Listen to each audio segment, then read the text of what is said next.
Let's bring in Michael Graham in Washington. He's creative director for MediaDC, publisher of the Washington Examiner, the Weekly Standard, and Red Alert Politics. Michael, great to see you again. Let's start with this. President Trump decried leaks about Michael Flynn and Russia, but he hasn't answered any questions about Flynn with specific details of his thought process, I guess. I mean, in terms of strategy, what do you make of that? You know, you don't necessarily answer any kind of detailed questions, and at the same time, you go out and give a statement and point to these other things and then praise the very person that you forced to resign. Yeah, it is interesting to kind of hear, what a great guy. You know, the guy just fired. He was terrific. You don't hear that a lot. I thought the comments from your guest, Ms. Eisenstadt, were just phenomenally informative. Because if it is true that we have people inside the intelligence community who are withholding intelligence from the only elected national security chief we have, the President of the United States, that is incredibly problematic. And what's interesting to me is how little we know about what Michael Flynn actually did. It is possible that Michael Flynn, before Trump was sworn in, when he was having these encounters, conversations with his counterpart in Russia, that he was already talking, we're going to let these sanctions go easy on you. Don't worry about Ukraine. We're on board with you. That's possible, but we have no evidence of that. It is just as possible that Michael Flynn got a question, hey, what about these sanctions? Well, we'll take a look when we get in there, but blah, blah, blah. But listen, we got to go on. It could have been literally nothing.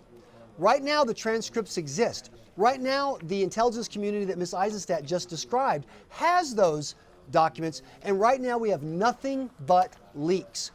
And to me, President Trump's decision to say so little indicates that he believes that the real story is small enough that he doesn't have to deal with it. In other words, once we get some facts, this could be something as minor as Michael Flynn made the decision to lie about a conversation that if he had just told the truth about, nobody would have cared about. Once again, we don't know, but it's very problematic that people in the intelligence community think it's their job to make these decisions for us rather than the democratically elected person. Well, how close is Congress, you think, Michael, to a confrontation with the White House over investigating links to Russia? I hope there's no confrontation, because I hope that the advice that's been given by many people inside Congress, let the intelligence community committees investigate this. I hope that will be followed. I absolutely agree that's the right place to go. The intelligence committees have a tradition of bipartisanship. Obviously there's politics everywhere. Obviously there's partisanship everywhere. But they're not in the same arena as some of the other committees. The topic is so important. And I think that if the House Intelligence Committee and the Senate Intelligence Committee do their jobs, that we'll get close enough to the truth to then decide, do we need to go on? I can't reiterate this enough. It is possible that there is some kind of cabal inside Team Trump, led by Roger Stone and Paul Manafort, that had a secret relationship with the Russians to throw the election. But the New York Times story today said explicitly that nobody inside the intelligence community had said that they saw any coordination. None. So it's just as likely that what this was a dumb move by Michael Flynn. It was people who are doing business in Russia who are close to Donald Trump, and that's a legitimate point, but it was well known during the campaign. And they were doing their business, and Russia being Russia, there were lots of people involved in intelligence and working for Vladimir Putin who were involved in this. And at the end of the day, there's nothing here. I'm not predicting that. I'm simply saying that based on the actual evidence available, it could be nothing. But is the handling of it telling at all?